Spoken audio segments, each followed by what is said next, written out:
अच्छा, बिस्मिल्लाहिर्रहमानिर्रहीम। बेटे, आज जो हम लोगों ने स्टार्ट करना है वो है आयोनिक बॉन्ड। तो आयोनिक बॉन्ड आप लोग पहले भी वाकिफ़ हो। आयोनिक बॉन्ड आप लोगों ने पढ़ा हुआ है कि एक एटम इलेक्ट्रॉन देता है और दूसरा उसको कम्प्लीटली एक्सेप्ट कर लेता है। यानी एक कम्प्लीटली अपने इलेक्ट्रॉन जो है वो ट्रांसफ़र कर देता है दूसरे एटम को, और दूसरा एटम उन इलेक्ट्रॉन को एक्सेप्ट कर लेता है। जो एटम इलेक्ट्रॉन देता है उसकी आयोनाइजेशन एनर्जी लो है, ठीक है, जो इलेक्ट्रॉन इजीली लॉस कर सकता है। और जो एटम इलेक्ट्रॉन देता है उसकी आयोनाइज इलेक्ट्रॉन अफिनिटी हाई है, यानी उसकी इलेक्ट्रॉन के लिए अफिनिटी क्या है, हाई, तो वो कंप्लीटली एक्सेप्ट कर लेता है। ठीक है, डेफिनेशन हम लोग इसको इस तरह से डिफाइन करेंगे कि अकॉर्डिंग टू लिवर्स कॉन्सेप्ट, लिवर्स एक साइंटिस्ट था, उसके मुताबिक आयोनिक बॉन्ड जो है वो बनता है by the complete transfer of electron from an atom with low ionization energy, यानी एक ऐसे एटम से जिसकी आयोनाइजेशन एनर्जी लो है, दूसरे एटम को जिसकी इलेक्ट्रॉन अफिनिटी क्या है, हाई। ठीक है, अब बुक में ना एक लाइन लिखी हुई है कि इन एनर्जी टर्म्स में हम लोग इसको किस तरह से डिफाइन करते हैं। जो इलेक्ट्रोपॉजिटिव एलिमेंट्स होते हैं they are at higher energy state than electronegative. इसका क्या मतलब है मुझे? इसका मतलब ये है कि देखो, इलेक्ट्रोपॉजिटिव है, इलेक्ट्रोपॉजिटिव जो होते हैं वो होते हैं मेटल्स, और जो मेटल होते हैं उनका साइज़ बड़ा होता है नॉन मेटल की निस्बत। पीरियोडिक टेबल में जब हम लेफ़्ट से राइट जाते हैं तो मेटल शुरू में मेटल, फिर उसके बाद जो है ना वो एंड पे क्या है, नॉन मेटल्स, और साइज़ भी आहिस्ता आहिस्ता क्या करता है, डिक्रीज़ होता है। अब जो इलेक्ट्रोपॉजिटिव होते हैं, इलेक्ट्रोपॉजिटिव एलिमेंट, उनका जो आउटर मोस्ट इलेक्ट्रॉन होते हैं वो चूंकि साइज बड़ा होता है, वो हायर शेल में होते हैं।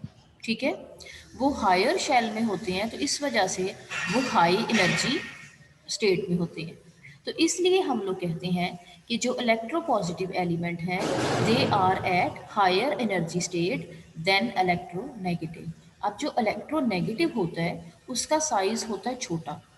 ठीक है, उसका साइज छोटा होगा तो उनके जो इलेक्ट्रॉन हैं वो लोअर शेल में होंगे।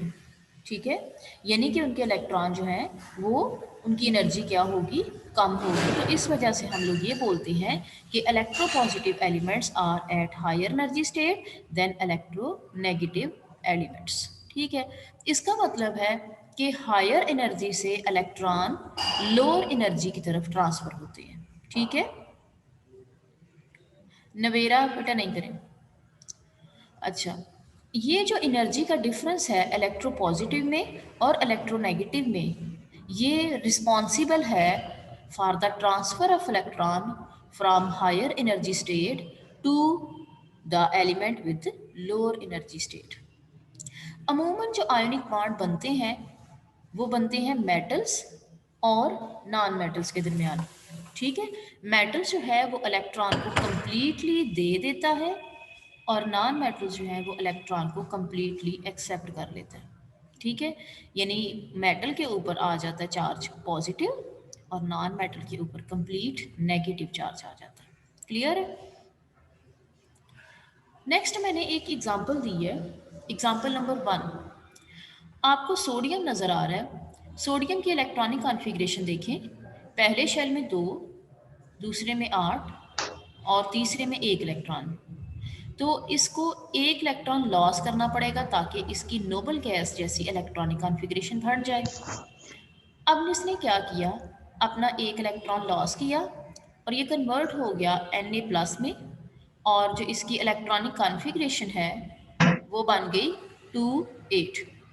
ठीक है, और हम लोगों ने क्या किया, गैसियस फॉर्म में इलेक्ट्रॉन निकाला। ठीक है, और इसको गैसियस पॉजिटिव आयन में कन्वर्ट कर दिया। अब गैसियस एटम के आउटर मोस्ट शेल में से इलेक्ट्रॉन निकालने और उसको गैसियस आयन में कन्वर्ट करने के लिए जितनी एनर्जी की ज़रूरत पड़ती है उसको कहते हैं आयोनाइजेशन एनर्जी।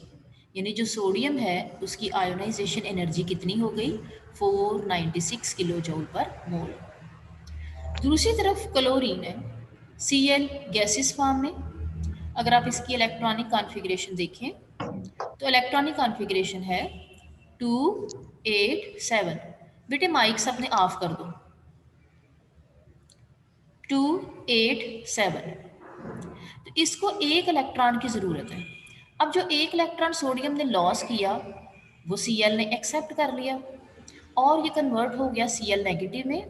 इलेक्ट्रॉनिक कॉन्फ़िगरेशन क्या बन गई है, 288, यानी इसकी आउटर मोस्ट शेल, इसका ऑक्टेट कंप्लीट हो गया। इसकी जो इलेक्ट्रॉनिक कॉन्फ़िगरेशन है वो किस जैसी हो गई, नोबल गैस जैसी।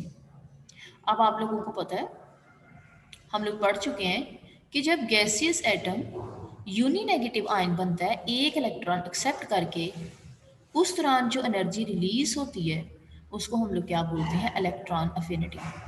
और क्लोरीन जो है उसकी इलेक्ट्रॉन अफिनिटी कितनी है, -349 किलो जूल पर मोल। अब क्या है कि ये Na+ और ये जो Cl नेगेटिव है, यानी दोनों ही अपोजिटली चार्ज आयन जो हैं, ये क्या करेंगे, एक दूसरे के पास आएंगे। इनमें डेवलप हो जाएगी electrostatic force of attraction. Electrostatic force of attraction हम लोग कहते हैं कि पॉजिटिव आयन और नेगेटिव आयन, या यूँ कह लो कि अपोजिटली चार्ज आयन के दरमियान जो फोर्स ऑफ अट्रैक्शन है, that is known as electrostatic force of attraction. अब बच्चे होगा क्या, ये भी गैसेस फॉर्म में है, ठीक है, ये भी गैसेस फॉर्म में है।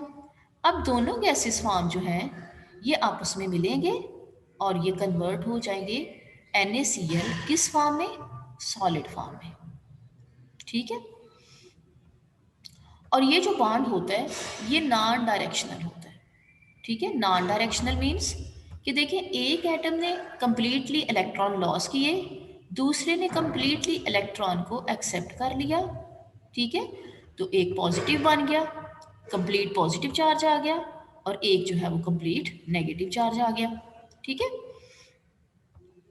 तो इस वजह से इनकी कोई डायरेक्शन नहीं होती कि जैसे कोवलेंट बॉन्ड है वो डायरेक्शनल होते हैं। जैसे कल हम लोगों ने इलेक्ट्रोनेगेटिविटी पढ़ा था, तो उसमें हम लोगों ने पढ़ा था कि HF जो है उसमें जो शेयर्ड पेयर ऑफ इलेक्ट्रॉन है वो किसकी तरफ है, फ्लोरीन की तरफ, यानी उनकी डायरेक्शन जो है वो किसकी तरफ होती है, इलेक्ट्रो पॉजिटिव से इलेक्ट्रोनेगेटिव की तरफ। लेकिन इस केस में जो है ना वो इक्वल अट्रैक्शन है पॉजिटिव और नेगेटिव आयन के दरमियान, ठीक है। अब एग्जाम्पल नंबर 2, एग्जाम्पल नंबर 2 है पोटाशियम। पोटाशियम की इलेक्ट्रॉनिक कॉन्फ़िगरेशन देखें, 2, 8, 8 और 1, यानी आउटर मोस्ट शेल में कितने इलेक्ट्रॉन हैं, एक। तो ये एक इलेक्ट्रॉन अपना लॉस करेगा और K पॉजिटिव में कन्वर्ट हो जाएगा। इलेक्ट्रॉनिक कॉन्फ़िगरेशन बन गई 2, 8, 8। इसके लिए जो आयोनाइजेशन एनर्जी है वो कितनी हुई, 419 किलो जूल पर मोल। अब इसके अगेंस्ट Cl ने यहाँ से इलेक्ट्रॉन निकला, Cl ने उसको एक्सेप्ट कर लिया और ये कन्वर्ट हो गया 287 से किसमें कन्वर्ट हो गया, 288, यानी एक इलेक्ट्रॉन एक्सेप्ट करके ये किसमें कन्वर्ट हो गया, Cl नेगेटिव में। बेटे माइक्स ऑफ करें, बना के खा रहे हो स्टूडेंट्स, माइक ऑफ करो। अच्छा, इस दौरान जो इलेक्ट्रॉन अफिनिटी है Cl की वो कितनी है, -349 किलो जूल पर मोल। अब ये K पॉजिटिव और Cl नेगेटिव दोनों आपस में मिलेंगे, ये दोनों गैसियस फॉर्म में होंगे और ये कन्वर्ट हो जाएंगे KCl सॉलिड में, और डेल्टा H। अब देखो oppositely charge ion, oppositely charge ion ने एक दूसरे के साथ बॉन्ड बनाया, एक दूसरे को अट्रैक्ट किया, KCl में कन्वर्ट हो गया। अब आपको पता है जब कोई बॉन्ड बनता है, ठीक है, फोर्स ऑफ अट्रैक्शन होती है तो एनर्जी रिलीज होती है, और एनर्जी कितनी रिलीज हुई है, 690 किलो जूल पर मोल। इस एनर्जी को हम लोग कहते हैं लैटिस एनर्जी। ठीक है, इस एनर्जी को हम लोग क्या बोलते हैं, लैटिस एनर्जी। अगर लैटिस एनर्जी को डिफाइन करना पड़े तो हम लोग इस तरह से डिफाइन करते हैं कि energy released when 1 mole of solid ionic solid is formed from oppositely charged gaseous ion। ठीक है, यानी क्या है कि energy released when 1 mole of ionic solid is formed from oppositely charged gaseous ion, तो उसको हम लोग क्या बोलते हैं कि ये क्या है, लैटिस एनर्जी। ठीक है, अगर हम लोगों को ये क्रिस्टल तोड़नी पड़े और इसको दोबारा से उसके गैसेस आयन में कन्वर्ट करना पड़े तो हम लोगों को इतनी ही एनर्जी देनी पड़ेगी। यानी अगर 690 किलो जूल पर मोल एनर्जी रिलीज हुई है तो उतनी ही एनर्जी जो है ना वो हम लोगों को देनी पड़ेगी इस क्रिस्टल को तोड़ने के लिए। एग्जाम्पल नंबर 3 देखें। एग्जाम्पल नंबर 3 है बिटवीन मैग्नीशियम एंड क्लोरीन। अब देखो, मैग्नीशियम जो है इसके आउटर मोस्ट शेल में 2 इलेक्ट्रॉन है। इलेक्ट्रॉनिक कॉन्फ़िगरेशन देखें तो इलेक्ट्रॉनिक कॉन्फ़िगरेशन है 2 8 और आउटर मोस्ट शेल में कितने इलेक्ट्रॉन हैं, 2। अब ये अपने 2 इलेक्ट्रॉन लॉस करेगा, 2 इलेक्ट्रॉन लॉस करेगा तो इसकी इलेक्ट्रॉनिक कॉन्फ़िगरेशन बन जाएगी 2 8। अब चूंकि इसके 2 इलेक्ट्रॉन हैं तो उसके लिए Cl जो है वो भी कितने चाहिए, 2, क्योंकि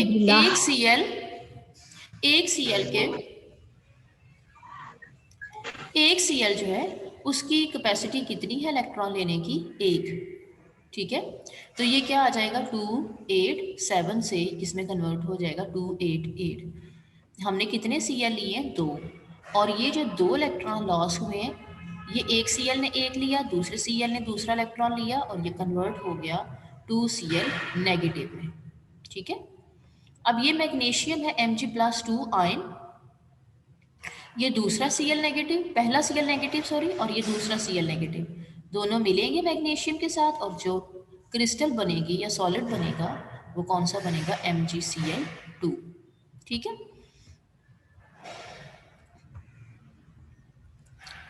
अब हम लोगों ने स्टडी करना है कि इनमें कौन कौन सी एनर्जी टर्म्स आयोनिक बॉन्ड में इस्तेमाल हुई हैं। पहली एनर्जी टर्म इस्तेमाल हुई आयोनाइजेशन एनर्जी। आयोनाइजेशन एनर्जी की डेफिनेशन हम लोग पहले पढ़ चुके हैं कि किसी मेटल के या किसी एटम के आउटर मोस्ट शेल में से इलेक्ट्रॉन को निकालने के लिए जितनी एनर्जी इस्तेमाल होती है उसको हम लोग क्या बोलते हैं, आयोनाइजेशन एनर्जी। जो दूसरी एनर्जी टर्म इस्तेमाल हुई वो है इलेक्ट्रॉन अफिनिटी। इलेक्ट्रॉन अफिनिटी क्या है कि किसी गैसेस एटम के आउटर मोस्ट शेल में पार्शली फिल्ड या एम्प्टी ऑर्बिटल में एक इलेक्ट्रॉन ऐड करें, उस दौरान जितनी एनर्जी रिलीज होती है उसको हम लोग क्या बोलते हैं, इलेक्ट्रॉन अफिनिटी। और एक एनर्जी टर्म जो मैंने यहाँ पे यूज़ की वो है लैटिस एनर्जी। और लैटिस एनर्जी की डेफिनेशन भी मैं आपको पहले बता चुकी हूँ कि अपोजिटली चार्ज्ड गैसेस आयन आपस में मिलके 1 मोल आयनिक सॉलिड का बनाएं, उस दौरान जितनी एनर्जी रिलीज होती है उसको हम लोग क्या बोलते हैं, लैटिस एनर्जी। अब मैं आपको बता रही हूँ फर्स्ट ग्रुप और सेवन ग्रुप। फर्स्ट ग्रुप में बेटे शामिल हैं lithium, sodium, potassium, rubidium, caesium. They are good loser of electron. ठीक है, यानी ये इजीली जो है ना वो इलेक्ट्रॉन लॉस कर सकते हैं क्योंकि इनके आउटर मोस्ट शेल में एक एक इलेक्ट्रॉन है। अब इनके अगेंस्ट जो सेवंथ ग्रुप है, fluorine, chlorine, bromine, iodine, they are good gainer of electron. यानी फर्स्ट ए इलेक्ट्रॉन लॉस करेगा तो सेवंथ ए जो है उस इलेक्ट्रॉन को एक्सेप्ट कर लेगा। ठीक है, अब मैं बात करूं दूसरी एग्जांपल 2A। तो 2A उनके आउटर मोस्ट शेल में कितने इलेक्ट्रॉन होंगे, 2। अब उसके अगेंस्ट सेवंथ ए, इनके आउटर मोस्ट शेल में कितने इलेक्ट्रॉन होंगे, 6। तो 2A 2 इलेक्ट्रॉन लॉस करेगा और 6A जो है ये 2 इलेक्ट्रॉन एक्सेप्ट कर लेगा और इनके दरमियान कौन सा बॉन्ड बन जाएगा, आयोनिक बॉन्ड। ठीक है, एग्जाम्पल मैंने 2A और 6A से जो दी वो है कैल्शियम। कैल्शियम के आउटर मोस्ट शेल में है 2 इलेक्ट्रॉन। ठीक है, 2 इलेक्ट्रॉन ये लॉस करेगा और ये कन्वर्ट हो जाएगा Ca+2 में और इलेक्ट्रॉनिक कॉन्फ़िगरेशन बन जाएगी 2 8 8। अब 7 से मैंने एग्जांपल ली ऑक्सीजन की, इलेक्ट्रॉनिक कॉन्फ़िगरेशन 2 6। ठीक है। जब ये 2 इलेक्ट्रॉन एक्सेप्ट करेगा तो 2 इलेक्ट्रॉन एक्सेप्ट करके ये कन्वर्ट हो जाएगा O-2 में और ये कन्वर्ट हो जाएगा 2 8। ठीक है, तो इसकी भी इलेक्ट्रॉनिक कॉन्फ़िगरेशन कंप्लीट, इसकी भी इलेक्ट्रॉनिक कॉन्फ़िगरेशन कंप्लीट। अब ये अपोजिटली चार्ज आयन यानी Ca+2 और O-2 दोनों की वैलेंसी जो है उनमें सिर्फ चार्ज का फर्क है, तो इनमें रेशो क्या बनेगी 1:1 यानी CaO। अब मैं एग्जांपल दे रही हूँ तीसरे ग्रुप से, है एल्यूमिनियम। ठीक है, अब तीसरे ग्रुप की इलेक्ट्रॉनिक कॉन्फ़िगरेशन अगर आप लोग देखें, आयशा सज्जाद बेटे नहीं करें, एल्यूमिनियम की इलेक्ट्रॉनिक कॉन्फ़िगरेशन क्या है, आयशा बेटे मैंने मना किया ना करें। इलेक्ट्रॉनिक कॉन्फ़िगरेशन है 2 8 3, तो ये 3 इलेक्ट्रॉन लॉस करेगा और ये कन्वर्ट हो जाएगा Al+3 में और इलेक्ट्रॉनिक कॉन्फ़िगरेशन क्या आ जाएगी 2 8। अब इसके अगेंस्ट सल्फर देखें, सल्फर जो है उसकी इलेक्ट्रॉनिक कॉन्फ़िगरेशन है 2 8 6, बिल्कुल उसी तरह से जैसे ऑक्सीजन है। ऑक्सीजन और सल्फर सेम फैमिली से बिलोंग करते हैं। ठीक है, 2 इलेक्ट्रॉन सल्फर भी एक्सेप्ट करेगा, S-2 में कन्वर्ट हो जाएगा, उसी तरह से ऑक्सीजन ने भी 2 इलेक्ट्रॉन गेन किए और ये किस में कन्वर्ट हो गए O-2 में। अब अगर एल्यूमिनियम और ऑक्सीजन के दरमियान आयोनिक बॉन्ड बनाएंगे तो देखिए एल्यूमिनियम कितने इलेक्ट्रॉन लॉस करता है 3। ठीक है, और उसके अगेंस्ट ऑक्सीजन कितने एक्सेप्ट करता है 2। ठीक है, इसका मतलब है अगर एक एल्यूमिनियम 3 लॉस करेगा तो 2 कितने लॉस करेगा 6। ठीक है, अगर एक ऑक्सीजन 2 इलेक्ट्रॉन एक्सेप्ट कर सकता है तो 3 इलेक्ट्रॉन कितने एक्सेप्ट करेगा 6। इसका मतलब है अगर एल्यूमिनियम और ऑक्सीजन में बॉन्ड बनाना हो तो हम लोगों को रेशो क्या रखनी पड़ेगी 2:3, यानी 2 एल्यूमिनियम और 3 जो है वो ऑक्सीजन, और फार्मूला क्या आ जाएगा Al2O3। ठीक है, अब है जी criteria of electronegativity help us to understand the nature of bond. ये हम कल भी पढ़ चुके हैं कि अगर डिफरेंस जो है ये ग्रेटर देन 1.7 हो तो बॉन्ड जो है ये क्या होता है आयोनिक। अब अगर इसको लें, अब ये आपका एक ऑब्जेक्टिव है। ठीक है, ऑब्जेक्टिव के तौर पे आ सकता है। आप मेटल सेम रखो, आपके सामने मेटल सेम है, सोडियम सोडियम, इसमें क्या है सोडियम फ्लोराइड, इसमें क्या है NaCl, इसमें क्या है NaBr और Na।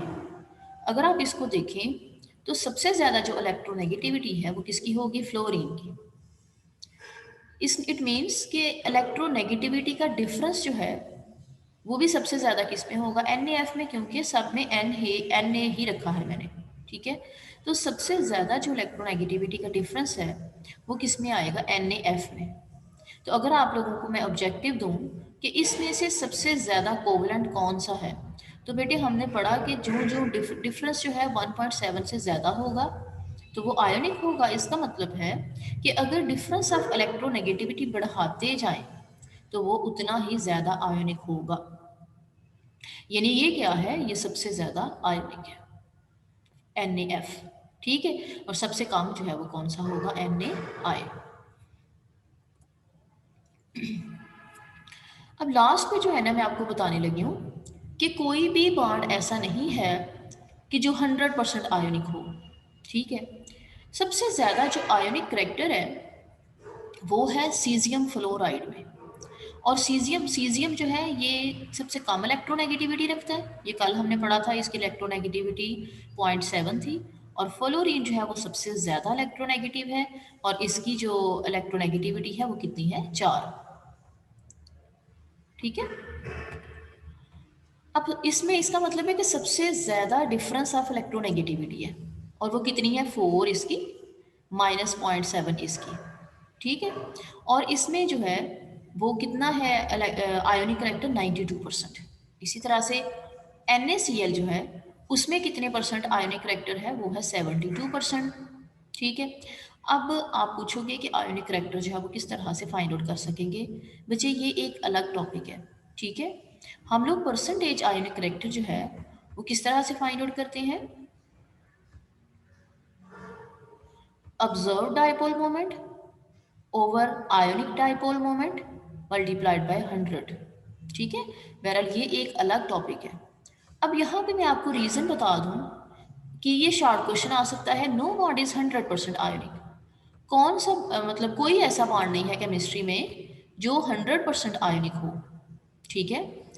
अब आपने कहना है कि चूंकि कोई ऐसा एलिमेंट नहीं है जिसकी इलेक्ट्रोनेगेटिविटी ज़ीरो हो। सबसे कम जो इलेक्ट्रोनेगेटिविटी है वो किसकी है, सीजियम की, ठीक है। तो इस वजह से सीजियम फ्लोराइड अगर बना है तो सीजियम फ्लोराइड में मैक्सिमम आयोनिक करेक्टर है और वो कितना है, 92%, ठीक है। अब ये बच्चे बुक का पेज है, ठीक है, जो मैंने आपको पढ़ाया है। अब आप इसमें देखें, सबसे पहले तो बेटे डेफिनेशन, आप इस पे हेडिंग दे सकते हो डेफिनेशन, ठीक है। उसके बाद आपने क्या करना है कि यहाँ से आपने हेडिंग दे सकते हो इन एनर्जी टर्म्स। तो ये एनर्जी टर्म्स में मैंने आप लोगों को डेफिनेशन बताई कि इलेक्ट्रॉन जो है वो हायर एनर्जी स्टेट से कहाँ चला जाता है, इलेक्ट्रोनेगेटिव एटम यानी कि लोअर एनर्जी स्टेट की तरफ। तो ये एनर्जी डिफरेंस जो है ये इलेक्ट्रोपॉजिटिव में और इलेक्ट्रोनेगेटिव में ये रिस्पॉन्सिबल है for the transfer of electron from higher energy state to lower energy state. यहाँ से बेटे आपने एग्जाम्पल दे देनी है, यहाँ से जो है ना वो आपने क्या दे देनी है, एग्जाम्पल, ठीक है। ये आपकी एग्जाम्पल नंबर 1 है, ठीक है। जो मैंने एग्जाम्पल ऐड करवाई हैं वो भी आप ऐड कर सकते हो, क्योंकि मैंने NaCl और उसके अलावा MgCl2, ठीक है, उसकी एग्जाम्पल दी है।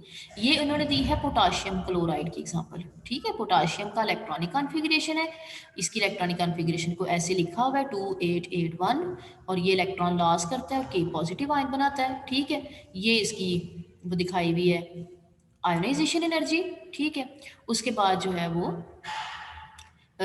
अपोजिटली चार्ज के पॉजिटिव और Cl नेगेटिव, ठीक है। यहाँ पे आप Cl नेगेटिव की इलेक्ट्रॉनिक कॉन्फ़िगरेशन भी लिख सकते हो।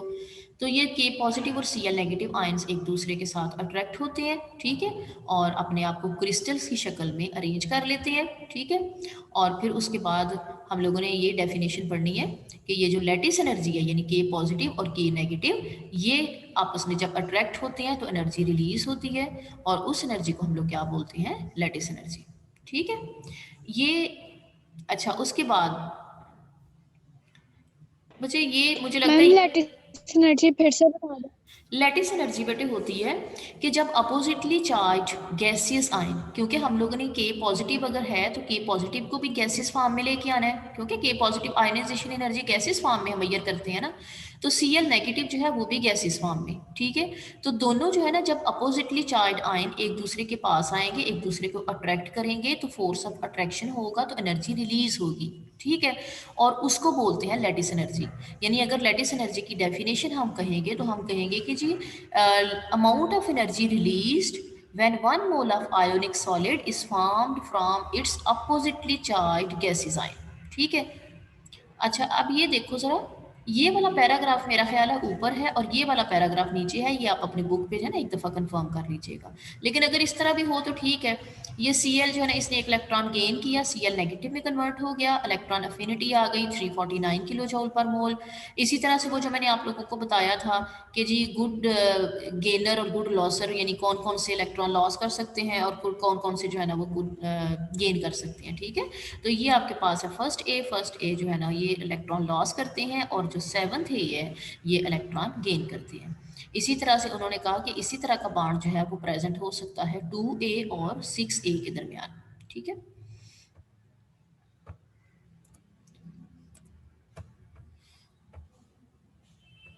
अच्छा, अब देखिए ये, इसके बाद ये वाला पेज है आपका बुक के कि ये कैल्शियम है, कैल्शियम एल्यूमिनियम ऑक्सीजन सल्फर, ठीक है। ये बेटे मैंने आप लोगों को बता दिए, ठीक है। उसके अलावा कैल्शियम और ऑक्सीजन ये किस तरह से आपस में बॉन्ड बनाते हैं और कैल्शियम ऑक्साइड बनाते हैं, जबकि एल्यूमिनियम और ऑक्सीजन वो किस तरह से बॉन्ड बनाते हैं, उनमें रेशो क्या है, उनका फार्मूला क्या है, ठीक है। इसी तरह से कैल्शियम सल्फाइड भी बनता है और एल्यूमिनियम सल्फाइड भी बनता है, ठीक है। उसके बाद उन्होंने कहा कि ये जो केटाइन और एनाइन के दरमियान कंपाउंड बनता है, इसको हम लोग क्या बोलते हैं, आयोनिक, और इसको इलेक्ट्रोवेलेंट कंपाउंड भी बोलते हैं। इलेक्ट्रोवेलेंट कंपाउंड क्यों बोलते हैं? क्योंकि इनमें इलेक्ट्रोस्टैटिक फोर्स ऑफ अट्रैक्शन होती है। ठीक है, तो इस वजह से हम लोग क्या बोलते हैं, इलेक्ट्रोवेलेंट कंपाउंड। और आयोनिक बॉन्ड को भी हम लोग इलेक्ट्रोवेलेंट बॉन्ड बोल सकते हैं। ठीक है, अब उसके बाद ये मैंने लास्ट में बताया कि जो इलेक्ट्रोनेगेटिविटी है उसकी वजह से हम लोग जो है वो नेचर ऑफ बॉन्ड को समझ सकते हैं, और परसेंटेज आयोनिक करेक्टर जो है वो डिसाइड कर सकते हैं। ठीक है, तो ये भी मैंने आप लोगों को बता दिया कि अगर डिफरेंस जो है वो 1.7 से ज़्यादा हो तो हम लोग कहेंगे कि बॉन्ड क्या है, आयोनिक। और सबसे ज़्यादा जो आयोनिक करेक्टर है वो सीजियम फ्लोराइड में है, वो 92% है। फिर NaCl है, NaCl में 72% है। ठीक है, और फिर मैंने आप लोगों को बता दिया कि कोई ऐसा बॉन्ड नहीं है केमिस्ट्री में जो 100% आयोनिक हो। ठीक है, तो ये आप लोगों ने बेटे इसका कर लेना, बुक से एक दफ़ा रीडिंग करो, अगर कोई चीज़ समझ नहीं आती तो आप मुझसे पूछ सकते हो।